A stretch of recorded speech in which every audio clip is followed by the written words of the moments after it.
So we have a battle of the billionaires between Elon Musk and Donald Trump, and that's causing a lot of volatility within the market, but it's not too unexpected. It was something that we're seeing in the charts, which we discussed throughout the week, and especially yesterday, specifically when we addressed the possibility of a Wyckoff distribution schematic. So in today's show, we'll assess where things are most likely going next, when is the best time to actually look to buy the dip, if we are still in a macro bull run, and a whole lot more. So smash the like button, hit the bell notification, and subscribe if you're not already subscribed. You can see on the daily now, everything down. One of the top contenders, though, however, is also one that we outlined yesterday, where we said that if you are looking for a higher beta play off of strength, right? Strength within the market. We always say long strength. Well, it was FARTCOIN, and you can see FARTCOIN up almost 20% just on the day. So we'll review that. We'll see where that came in terms of our levels that we outlined yesterday in the show. And also, I will let you know, I deleted a lot off my list just to remove the noise. So focusing on just a couple of strong coins for the rest of the cycle. So what exactly happened over here? Well, we know that they created the Doge Department of Government Efficiency, of course, which Elon was heading up, and the two became relatively close friends. And if you fast forward through this, the whole thing started to blow up pretty aggressively. You can see over here, let's just fast forward a little bit, time to drop the really big bomb, right? Real Donald Trump is in the Epstein files. That is the real reason they have not been made public. Have a nice day, Donald Trump, right? And you have Trump over here. Elon was wearing thin. I've asked him to leave. I took away his EV mandate that forced everyone to buy electric cars that nobody else wanted, that he knew for months I was going to do, and he just went crazy, right? Absolutely crazy stuff over here. But I guess it's not too unexpected. Credit where credit is due to Rand, right? Rand definitely called it. He said that he thinks that at some point in the future, they're going to have a bit of a blowout. And that's pretty much what's happened over here. So does this create an opportunity for the market? Well, we got the big liquidations that we're looking for, which oftentimes marks a turning point within the market where you can find either your next major low or your next major high. We got almost $1 billion worth of liquidations, majority coming from the long side. I was curious to know what you guys experienced throughout this dump, right? If you were affected. So we're running a poll over here. Did you get hit on the dump? Some of you say yes, only on spot. Some of you say you got crushed on leverage, and 35% of you were relatively safe, which is great to see that at least 1/3 didn't get hurt, right? So congratulations. But it has been a very tough market, very, very volatile. Even the best traders out there are getting chopped up. And this is what we spoke about. Sometimes the best trade to be in is actually to just be in a cash position and allow for that chop to resolve itself before you get into the next trading move. And one person that was chopped completely to death, which we've been reporting on ever since the beginning, was, of course, the James Wynn account over here, right? Wiped, completely wiped, 100 million to zero, zeroed out. I think he made a tweet saying that the only thing he has left is 𝗏𝗏𝗏𝗏, and that's it. The rest is gone. And that is the power of not always being in a trade, right? You don't always have to be in a trade. Sometimes it is best to sit on the sidelines whilst the chop resolves itself. So let's quickly look at Bitcoin. You know, in terms of the high time frame, this is a healthy correction that we're looking for. I would actually prefer to see it come a little bit deeper. We'll talk about that on some of the other time frames over there. But anyways, price coming into those highs, deviating that level, rejecting off the RSI. We spoke about all this stuff. So no massive surprise over there. Is the dump over? I'm sure that's what some of you are wondering. Well, I think it's going to depend on this chart over here, which is the USDT dominance, which I spoke about, was creating those higher lows over there and then the lower highs throughout. And we're reaching the apex, which meant that by the end of yesterday, we were likely to see some sort of a shift within the market. And we got exactly that, right? Big spike towards the upside, breaking through the top, clearing this trading range over here. You can see the trading range, so breaking over the top side. We were hunting for potential deviation, but we said we need to be really, really, really careful. It's probably better to wait for the confirmed breakdown. You're coming back for the back test, and boom, smashes right through. Now, the levels to watch is going to be the following, right? The 0.5 level, that's taking the fib retracement from the low over here to the high, and your 50% levels at 4.83% for the USDT dominance. Remember, if dominance goes towards the upside, the crypto market goes to the downside because it's money flowing out of cryptos and Bitcoin into stable coins, right? If this goes towards the downside, you should see some pumps. So, of course, following a big move up over here, you actually came, I believe, perfectly into this 4-hour fair value gap. If we just line that up over there and mark that out, You can see tagging it almost perfectly, putting in a bit of a pullback from there. But now you need to watch again 4.83%, which is your 50% level. And then if it does breach through that 4.8%, which is in your golden pocket, those are the two areas where if USDT dominance were to continue towards the upside, I would expect something like this, right? You'd probably then form a high low over here, and that means that there is going to be more pain in the market. Otherwise, if you drop this whole level over here, you have a clear validation zone or invalidation zone, depending on if you're bullish or bearish, which I'll just zoom in over here to highlight. And it's going to be similar on Bitcoin. I'll show you. You basically, on Bitcoin, you need to recover the breakdown level. On all of your altcoins, you need to recover the breakdown level on the 4-hour time frame. On USDT dominance, you'd want to see a break below the breakout level. So if this is the breakout level, it means you need to go all the way down and you need to take out this expansive candle, which you can see over here occurred exactly at the 0.786 of that fib retracement, which is we need to see USDT dominance break below 4.75%. If USDT dominance can't break below 4.75%, that is, then it's unlikely that you're going to see cryptos rally in a sustained fashion. And one of the reasons that we're looking at that to create that sustainable move was we needed to see new inflows coming into the exchanges. Daily exchange volume, 7-day moving average has been downtrending for a very long time, and it could still just be a little bit of a chop, a long-term reaccumulation that's taking place. But really, you couldn't get too excited for massive breakouts unless this is putting in higher highs and high lows. And I did outline this as well in the Discord, right? Multiple times. I said this is really the line in the sand that you need to watch, right? You're testing that area's resistance, the yellow line, 106,145. And we gave this to you for free as well in the shows. Remember, the Discord is essentially the hub over here where we have all various different professional traders giving you information on a day-to-day basis on exactly how to trade the markets. And this is essentially what we've been looking at, right? And I gave some of that to you as well for free on the show, which was this. We spoke about the double top in the top of the trading range, right? Price came all the way down. We had this beautiful trend line over here rising over there, which we broke. And we said, as soon as you broke that, you're deviating back into the trading range, and there's a possibility that you'll go through distribution. Now, there are support levels along the way. This is going to be the first and most important key support level, just under $100,000, that being 97,400. Now, remember, as we go through the different time frames, this is going to affect how things play out over the next couple of months. So if I'm talking about the daily time frame like I am now, this is likely to play out over the next weeks to months, right? When we get to the 4-hour and the hourly and the 5-minute, that's more for the immediate time frame. So over the medium time frame, what you'd want to see is you'd want to see bulls reclaim this, right? If they can reclaim this, you can consider this a major shakeout, a higher low in the making, a macro higher low, right? There's your low, there's your high low, and you're ready for continuation higher.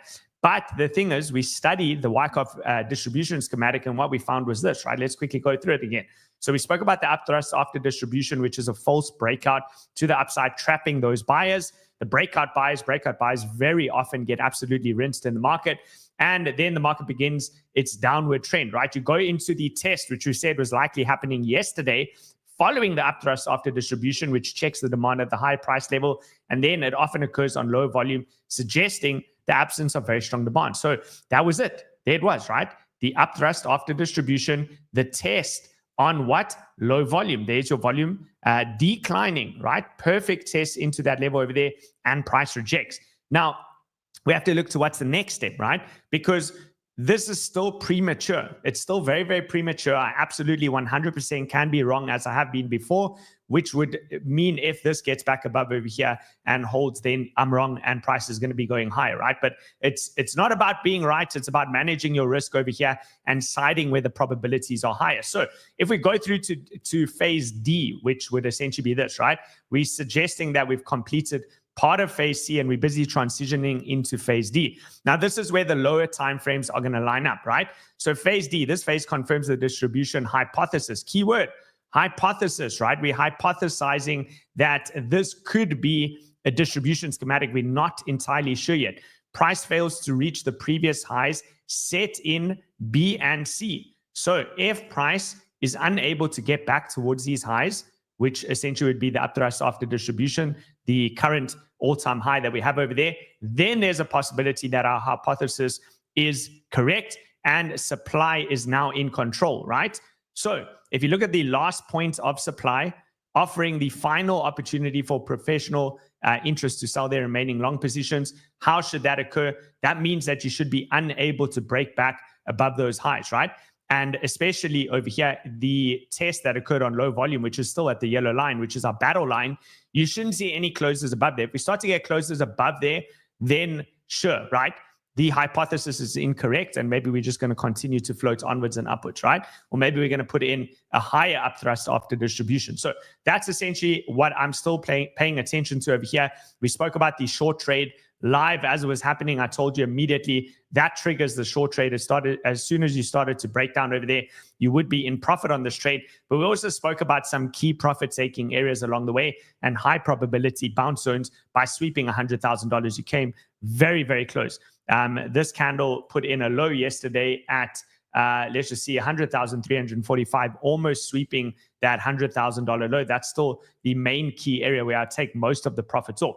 But what I want to outline over here is the cross that's now occurred between the 9 and the 18 exponential moving average, yellow crossing below the pink. However, with that being said, of course, there will be bounces along the way, right? Let's just see over here. So we got our 50 simple moving average over there, which of course price tested, started to bounce off. You need to reclaim the breakdown level. So reclaiming the breakdown level, which is again, the more or less where this yellow line is, basically if you can get back above the yellow line, 106,145, which was yesterday's high of the candle. If you can break and close above that, then you can say that you're starting to recapture these things. And that was a major shakeout over there, and price is going to be moving back towards the upside. So big level to reclaim. It's all lining up in a very, very similar way around anywhere between, you know, this yesterday's candle open and yesterday's high is going to be the areas of interest. So that takes you to about 104,500 up to the high of about 106,000. Those are the levels to reclaim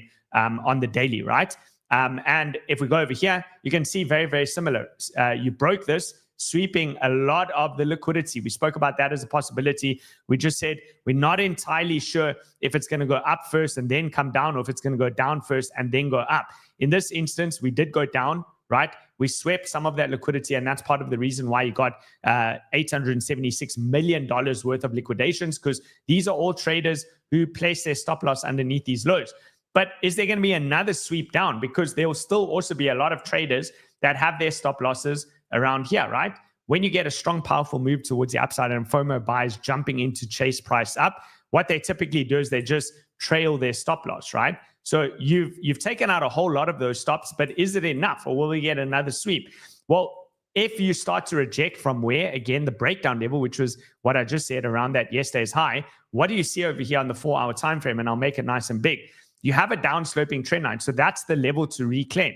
You have wave 1 down, wave 2, wave 3. You might be putting in a wave 4, and you're going to go down for one more wave 5. So just watch this area. Basically, get back above 106,000, and maybe most of the crisis has been avoided, right? So I think that the most likely outcome is that you're probably going to reject from here at about 104, 105,000. You're probably going to reject, and then you might put in a higher low. And then that's where people are going to start to bid, because they have a clear invalidation in play. So we'll watch that over there. A lot of the liquidity was taken. You can see here, liquidation, liquidation, liquidation all the way down. And now most of the liquidity is actually building to the upside. So there's the question, right? Lux Woodcraft, what's the exact date? A little bit of clickbait for you, right? What is the exact date? Let's see. Don't touch crypto until this exact date. So a little bit of clickbait to get you in. But we won't leave you hopeless, right? We won't leave you hopeless. What is the exact date? Well, we expected that before the 10th to 11th of June, somewhere around that date, you should be putting in a major low. So dips in that environment are for buying, right? It creates a buying opportunity, and the bias is around the bull and bear moon, which we've had an incredible hit rate with. Most of the time it works. I would say, when I say most, like 70 to 80% of the time it works very, very well in terms of timing major highs and then also getting major lows. So this could be the low. That could have been the low 9 days in. But you're printing your next bull moon essentially on Wednesday, the 11th of June. So pretty much in this environment. So let's line up on the 4-hour time frame. Therefore, if you see something like this, and you come down over the next couple of days, maybe you make a new low, or maybe you just make a higher low, this basically becomes a buy the dip opportunity. And that's why I said I'd want to take most profits on this short trade in this environment. You are finding support at the 50. Okay, so that could be the low. That could have been the shakeout. That could be the low over there, providing an opportunity for a lot of people to get in. We also spoke about ETH, and we said, you know, we want to see this sweeping a whole lot of these levels. Personally, I would have liked to see ETH come a little bit lower. ETH could come, especially if it starts to reject from these breakdown levels, this could easily do the Bart-Simpson. Now remember the Bart-Simpson over there. So there's Bart-Simpson. Okay, the Bart-Simpson pattern is there's his hairline, and then ultimately you just kind of like waterfall down. So yeah, you got to be pretty nimble. Point being, you got to be pretty nimble, but we are loading up our accounts, getting ready. I'll share that with you in a moment. And we're looking at things that are strong. So liquidity was taken. Let's quickly see what happened on ETH in terms of the liquidation levels, and we'll just review that. How many? Okay, quite a lot of liquidations over there. Let's see the weekly time frame. Did you take the lower liquidity in the form of the stop losses? It looks like most of it was actually wiped. Okay, 2-week scale. Let's just see if there's any more. We'll just go on the higher time frame. Let's see a little bit. Okay, you took it. You took a lot of the liquidity, 2.5 billion. It says over there. Remember, we said that's kind of questionable. I'm not sure if these numbers are correct, but the heat map hopefully is correct in the placement of where the stop losses are. We can also look over here. Deltas are negative. We dropped this in whale room under the institutional chart section. The deltas are negative, showing you that a lot of the market participants are currently running shorts. And if you actually look at the ratios, that's quite a significant ratio. That is 47% are running longs, 53% are running short trades over there, which means that in the short term, again, don't confuse the time frames. In the short term, that meant that it was very likely that you're going to start to bounce. A lot of this bounce is already taking place, but I think it could go higher. I think for ETH, you could run all the way back to the breakdown level before putting in a bit of a pullback. That's about a 5% move. If we go to Bitcoin, Bitcoin's already put in a lot of its bounce over here. So let's just quickly see from bottom to current level, Bitcoin put in 2.8%. How much more does it have left to go? I think it's got about another 1.4% before getting a bit rejected over there in the short term. So we saw the funding rates go negative over here on Bitcoin, but not yet on ETH. The ETH bulls are hardcore and they're pretty stubborn. They do not want to let go of their positions. If we go to ETH on the hourly time frame, no negative funding, no negative funding. Open interest flushed a bit, so they de-risked a little bit in terms of leverage. And this is part of what I say when I said I actually would really have loved to seen it come a little bit lower into this region over here. I want to see, like, if it could have dropped one more drop down into this 22 to 2300, I think we'll flip this negative, and I think that becomes a wonderful buying opportunity for ETH. Okay, cool. So that looks good.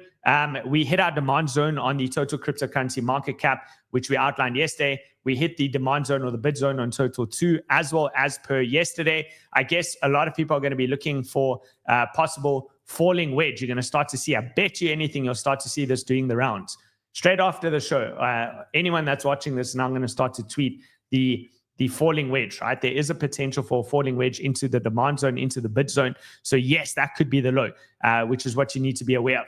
If we look at total 3, I guess similar. You do still have a little bit of a falling wedge over here. Let's just line it up and see how it looks. Falling wedge into demand. There we go. Looks nice. Lines up. Pretty good. Bid zone over there. So could you get a bit of a bigger breakout? Let's line this one up as well. Not bad.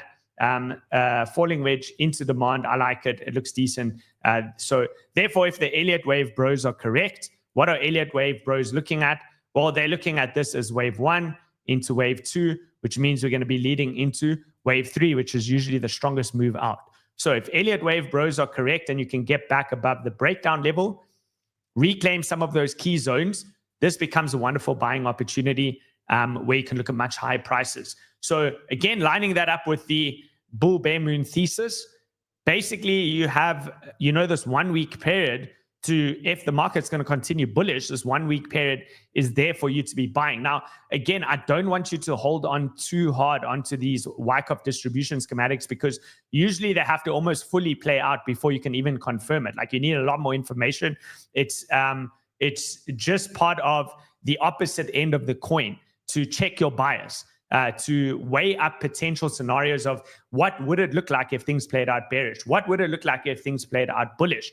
So don't hold on to these things. Just observe the market from both perspectives and look for opportunities at the extremities. So what was the opportunity at the extremity? The extremity was yesterday when I said, you know, it's probably a good time to be a little bit cautious and de-risk as long as you're below the yellow line. Now that you've put in part of that pullback, we want to look on the other end of the extremity, which is this. There are falling wedges into demand, right? Therefore, that is a bit of an opportunity. It is an opportunity on the other end of the extremity where you could at least buy back towards the breakdown level, eliminate your risk. And if it can't get back above that, then maybe the distribution schematic plays out. This is trading 101, guys. We are looking at both perspectives and trying to find which one has the high probability. I hope that helps. Let me know in the comments if that does help. So continuing on, real world asset token market grows 260% in 2025. You know, as firms embrace regulating crypto, and you can actually see over there, the market value of real world assets has just been going up since 2024. So if we do get a bit of an alt season, which we're still looking at this chart over here, then, you know, maybe there's going to be some good picks in the real world asset sector since they're doing real things. But as it currently stands, most of those tokens are down significantly. You'll see on the list that I'm going to show you, I've tried to limit it to more things that look good and eliminate all the things that look terrible. I actually made a tweet about that, which I said I just went through pretty much every chart that I had on TradingView.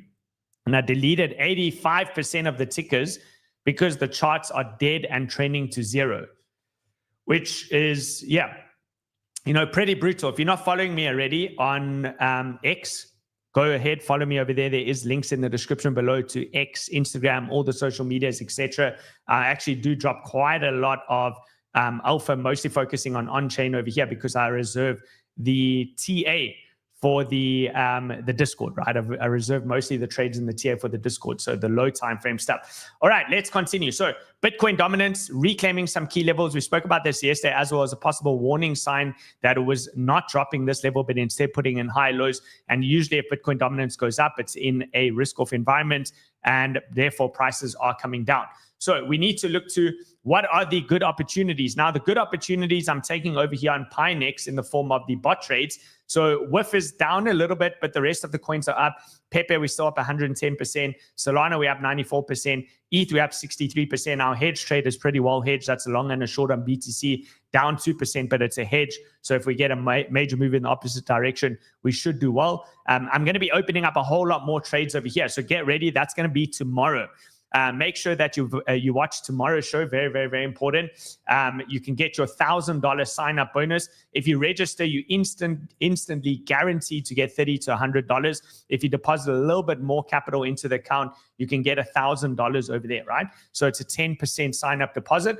The link is in the description below, and you can actually copy those on Pinex. This is where tomorrow I want to open up a bunch of other trades, and this helps you to automate your trading because in this choppy environment, you need to scale into positions. So we probably should talk about whether altcoins are going to do well or not, right? You can see that ETH, BTC is at a very, very, very key level. If it's to maintain this bullish pennant, this bullish move towards the upside, moving towards the apex, you would need to see a strong move very, very, very soon. Otherwise, this does risk breaking down. If it does break down, similar to ETH, it could retrace all the way back into the zone, and ETH BTC will do exactly the same thing. So this will help us with a directional bias for whether altcoins will do well. Let's quickly go to the one that we said has bounced the most and just see in terms of if the levels got front run or not. All right. So we're looking at this. We'll go into the hourly time frame. So you got a pretty significant move off there. It has front run slightly. So we're looking down to this region over here, about 78 cents. It was putting in a low time frame bear flag. It still has some levels to reclaim. So if it does roll over again, the demand areas for FARTCOIN remain the same. If you get one more sell-off, that's going to be a super, super key zone. Otherwise, alternatively, I would look for some breakup structures, clear some of these high time frame levels. If you can get back above this trend line, then we'll start to open up some trades over there. So that's one of the coins to be looking at. I did try and eliminate. You'll see how short my list is. This is it, right? Not all of them are good. Some of them are just average, but anything that was bad, I just completely eliminated from my portfolio list over here. I removed it entirely. So some of the coins that surprised me was, in terms of coins that look decent, is Tron. this coin has theoretically, if we go on to, for example, a weekly time frame, look at that chart.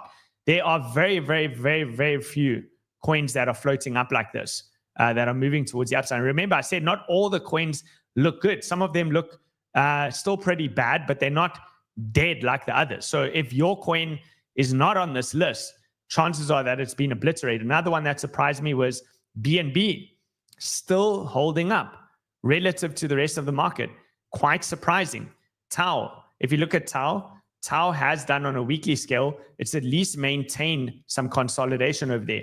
Render, I could almost delete, but I will give it a chance over here. If it can range and defend these levels and start to bounce, that will look good. Grass. Now, this is, let's quickly see, where's this? This is on 𝗥𝗍. What I want to do is, I mean, look at that demand. That is absolutely massive on that candle, but is that just a exchange wick? Let's quickly look at Grass on maybe one of the other exchanges. Let's look on Bybit to see, and we'll move this up just in case. And then we'll delete the other one if it's, okay, so it's a 𝗥𝗍 wick, so let's just delete the 𝗥𝗍 one. But get Grass still defending the range over there. FET, right? FET was another one. Almost on the deleted list, but given that the more recent pump that it had in March is higher than what we saw in August 2021, that bucks the trend, because most coins that have their pump in 2021 had a lower pump in 2024, and it's just downtrending. So I've left this one on the list. You can see 𝗵𝗵𝗄 as well, I have on the list. Still mostly put in some big pumps over there. So if this is a complacency bounce, you'd expect it's going to revert all the way down to 204. But if it has strength, it should defend these lows over here. Okay, so the list has become less and less and less. We put FARTCOIN, we already covered that. Let me know in the comments if there's anything else. SPX is also on the list. I'm not going to lie, it's one of the better looking meme coins. So in terms of the meme coins, the list has shrunk. In terms of the meme coins, one that's not on the list because not on TradingView, but I have to mention to you guys is this one, right? Remember, 𝗧𝗏𝗧𝗏, we said approaching very, very, very close into the key level. We spoke about the Elliott wave count and what I just covered over here on total, where we said if the Elliott wave bros are correct, they're looking at this as wave 1 into wave 2, and soon we're going to ignite to wave 3, which would mean that we need to see a breakdown in Bitcoin dominance for that to happen. And therefore, 𝗧𝗏𝗧𝗏 should also put in a wave 3 over there. And it's come very, very, very close to that key level. I told you I've been starting to scale into position over here. Theoretically, the downtrend hasn't broken for this wave 1 to 2. It has been lower lows and lower highs, but I'm expecting major, major demand. But sometimes you miss the boat. Sometimes, you know, this thing can just start to run from here. And therefore, I've opted to establish a little bit of a position already. It's called pyramiding in, right? So you can pyramid in, buy smaller amounts at the top, and as it approaches closer and closer to the more significant key target, which would be in the purple box, you build bigger positions into that zone. All right. I see some of you say AIXBT. AIXBT did not make the cut. AIXBT is off the list. We've removed it. We have removed AIXBT. Ondo made it. Ondo was pretty much the only one that made it, I think, from the real world asset sector. There it is. You can see real world asset sector. We got one coin, and it's not that it looks incredible. This is pretty average. It's dead average, but it is holding a key range low. So there it is. There's your key range low for Ondo. A little bit of high lows in the making with the yellow line. We're looking at the weekly chart over here, so we kept this. Feel free to, you know, screenshot this again. Some of these look bad, but they're not as bad as the ones I deleted. Guys, if I showed you the coins I deleted, 90% of the tokens look like this. You know, you had 2021 November pump, and then they look like this. They came down. That was their next pump. And now they're doing this. This is what those coins are doing. No point in even looking at it. Honestly, it's a waste of our time and energy. We may as well just focus on the positive parts of life, which are the coins that at least have a little bit of a chance, which I put these on the list. Link almost didn't make it. Almost didn't make it. I've left Link over here because at least it's defending a little bit of a range. Litecoin I left because also it's holding this over here. It's an old tech. It's been there for a long time. If this is a big ascending triangle, Litecoins are oftentimes a very good indicator for final end of cycle pumps. Chat's asking for 𝗧𝗏𝗧𝗏. I just did it. Remember, I just did it. Maybe your comments just slightly delayed, but we just covered that. Okay. Theta didn't make the cut. It's off. Say didn't make the cut. It's off. We removed these. ENA is on the list. I think so. Let's quickly have a look at ENA. ENA, I left on the list, but it almost didn't make it. This is what a lot of the charts look like. The reason I left this one on the list is because it obviously launched into a hyped market where things were doing very, very well. This was where meme coins were absolutely ripping over February, March. So they launched into that. So of course they would experience a dump because that cooled the market off straight after that. It was down only. And then it recovered a lot of that pump into December and it took out those highs. And then just like the rest of the market, it came down. So maybe this is just creating a massive trading range, which is still tradable, right? Those are pretty significant moves. You can work that out as a percentage. And that's the only reason that ENA made the list for me. That can give you a 400% range trade, which is massive, guys, massive. But there's no point wasting our time with a lot of these other coins. 𝗪𝗪𝗧 made the cut. I actually left him moving into the meme coin section over there. And the reason why is because the pump that it experienced compared to April, and then it pumped again in November, was higher. And, you know, this was one of the ones that we got into early, very, very early. Those of you that were here from the beginning probably remember we established that position from here, this candle, from here. Massive, massive pumps. Am I in the position? No. Did I cry when I saw that I fumbled $4 million at the highs? No, but I wanted to. I almost cried. But I still got out a lot of profit, so I'm pretty happy with that one. But that was $4 million at the top. But you can't win them all. You can't win them all, right? Okay, cool. What else? What else? So we left this on the list. We left this on the list. The other one, meme coin on the list, Doge. Doge still seems to be one of the relatively stronger coins. And interesting fact about Doge is it's one of the only coins when you look at the Doge BTC chart that every cycle it has actually managed to put in higher moves, which is a good thing. Okay, Soul Sonic we have on the list, XRP we have on the list. Most, like a lot of the layer ones are still on the list. So there you go. You know, this, as long as this can defend this range level for XRP, that's still looking relatively decent. For Solana over here, important range level that's coming into play. Sui, big move up. So, you know, if you're viewing this as well as wave 1, wave 2, you know, maybe this is the start of a wave 3 and it's just coming back to test the support before expanding towards 760. So I've left that on the list. Look, Sonic looks terrible in isolation, but I think I have the Phantom chart, which we need to move next to it. So I don't know, maybe I have a bit of an emotional attachment to this one because 𝗪𝗛𝗢𝗓 is a really good dev. And I feel that this thing could do big things. But theoretically, this chart looks terrible as well. I'm not going to lie. It looks terrible. I should probably have deleted it, but I'm going to maintain a little bit of hopium on this one with the high lows over there. So you really want to see this hold and defend these levels. You really want to see it bounce from somewhere around here and start to put in high highs. So I left this one on. Again, I know that it's called Sonic, but we need enough chart history. I'm still just looking at this putting in high highs over there. So there is a possibility, you know, maybe you do it again. So we leave that one on the list. All right. Brett is on the list because it's going to move like Pepe does, but it was close to being deleted. Okay. What is the daily trade? Yeah. Okay. We should have a look if there is a daily trade. We should have a look. We need to look on some of the low time frames. Look, a lot of these bounces have already happened. So in terms of ETH, because this is one of the main things that I'm looking at based on what the ETH BTC chart looks like, I'm still keeping an eye on that.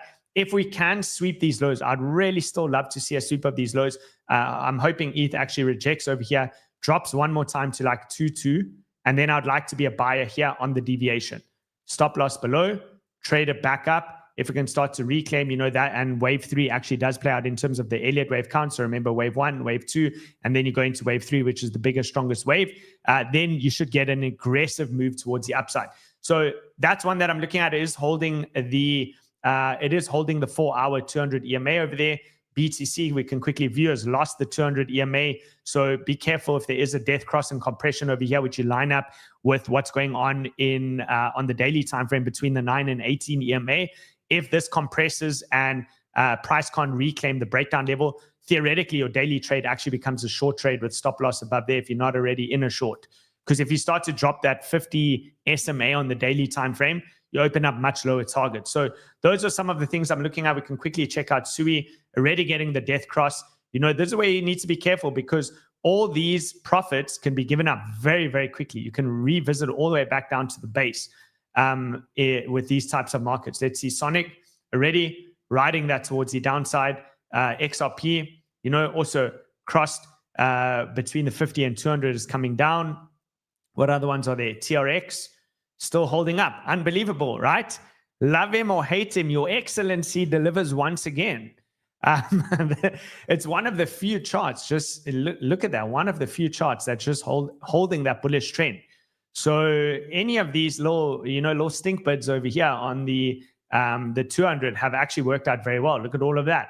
All those little stink birds on the 200 EMA on the 4 hour have yielded some profits over there. Your excellency delivers. Okay, cool. Let's see FARTCOIN in alignment with the 200 EMA. Okay, big level to reclaim. Big level to reclaim. This is why FARTCOIN could still come down towards some of those targets that we have on the daily time frame a little bit lower. This is a big breakdown level, back testing into the death cross and rejecting. So in terms of a trending move, you do need to reclaim some of these levels in order to get this to trend. Dino coins looking strong, Artemis says. Some of them, yes, some of them do. Some of them don't look too bad. Some of the Dino coins are not looking too bad. Remember also Monero, XLM, also been putting in some pumps. I think I left that, or XMR, Monero. But it is coming in for a potential death cross on the 4 hour. So you can see the trend, big move towards the upside. I would be careful over here. If you do start to lose these levels, you could be looking at least a move down over there. And if it does start to lose that, similar to Sui, you could full retrace everything.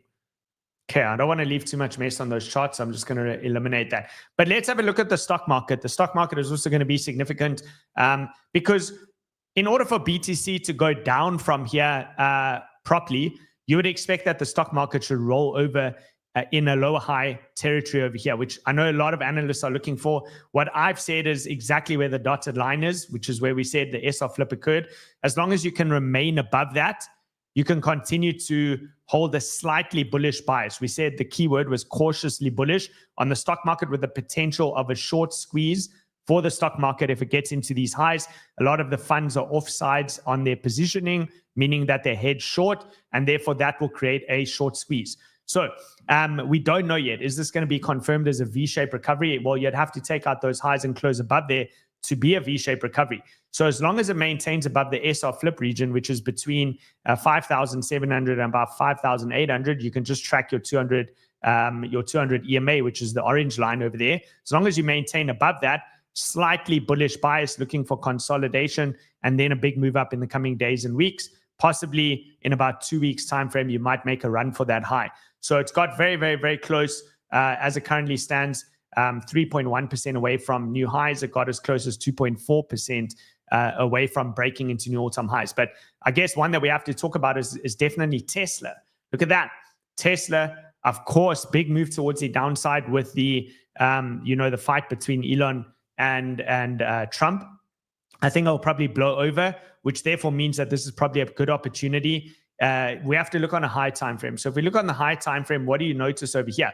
It's been range bound. The other thing we studied was the RSI, and every time the RSI came into here, it elicited a pretty big bounce. So you can see if we look at the RSI and we look at the prior times that it hit over there, this was it, right? That was it, creating the major low. So you're coming in for another test of that level. I don't know if you're necessarily going to get it. Some of the market may start to already establish positions, but this lines up really, really nicely as a key zone, a key area of interest, which would be here. So I'd be viewing this if you can layer bids between $234 up to $264. So $234 to $264. I think at the very least, it's a decent bounce zone. A, because that would be your mid-range. You can see here is our mid-range. This is a key level. SR flip into the mid-range. So price into there. B, you have the 200 MA, right? On the weekly time frame. C, you would have the RSI once again testing that level, prepping for a bounce. So I think between these zones over here, tight stop loss, of course, would have to go below. Always manage your risk below the major lows. But I would at the very least be looking for a move like that. And I could actually see how if that does play out, this might actually turn out into a W formation. So if the rest of the market goes bullish, funds get squeezed towards the upside, right? Price moves up. That could be your higher low with a W formation over there that would look really, really good. So if you want to trade this, there's an opportunity for you. You can trade that right over here. There you go. You can trade that right over here on BTCC. That's Tesla.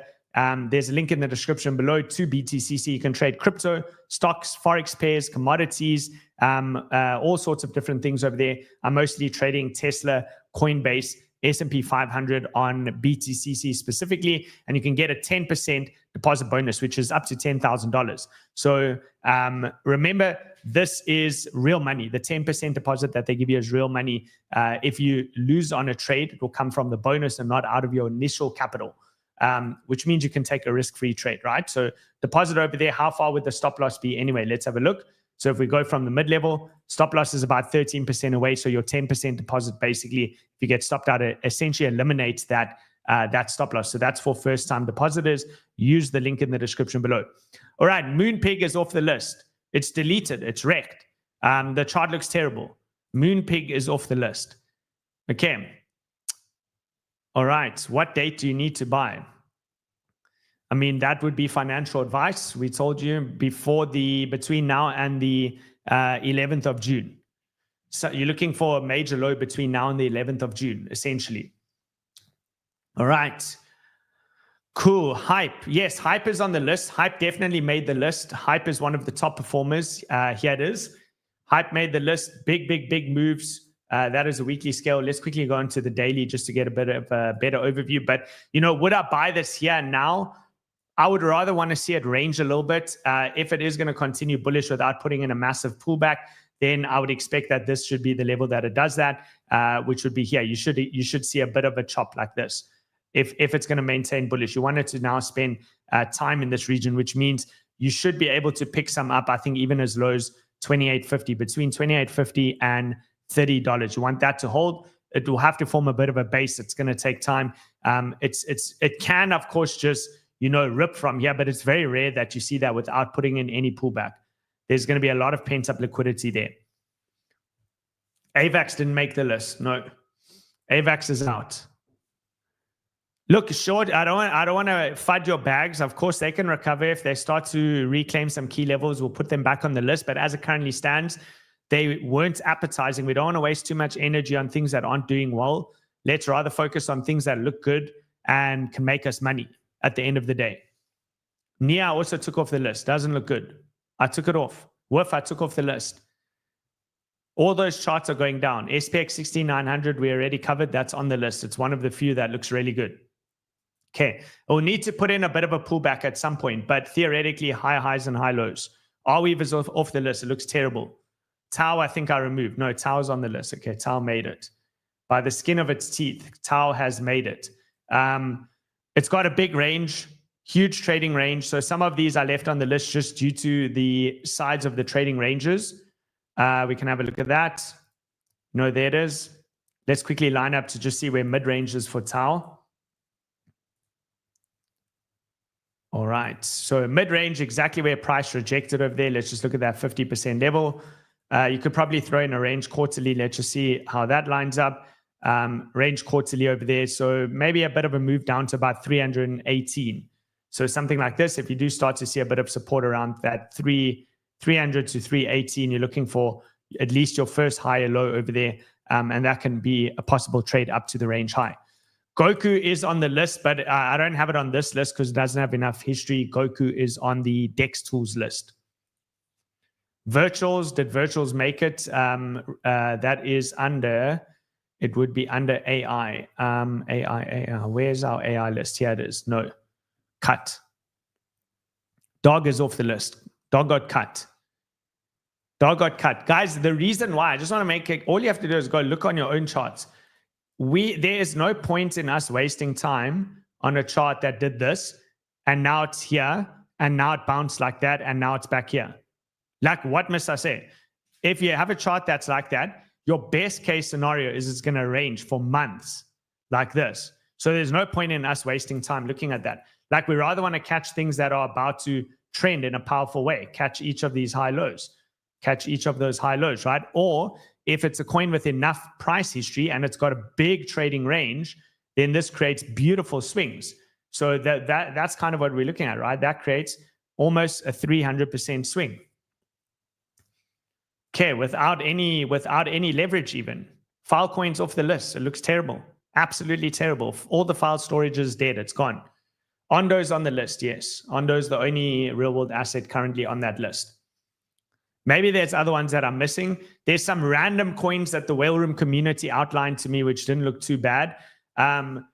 Okay, well, Rivals Network is doing okay for now. So there it is. That's one.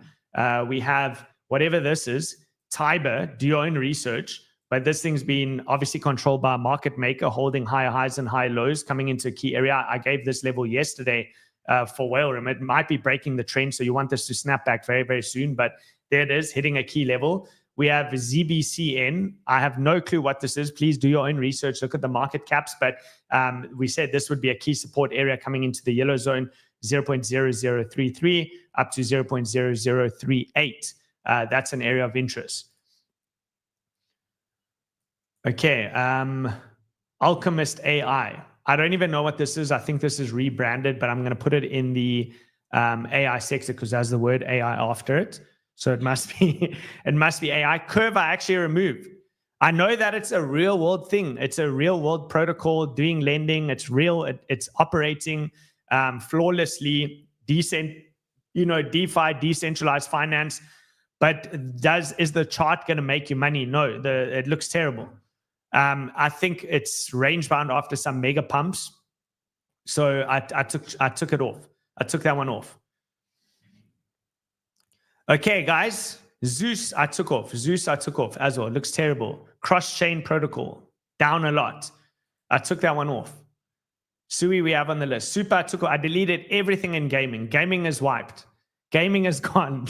No more gaming. Gaming is absolutely eliminated.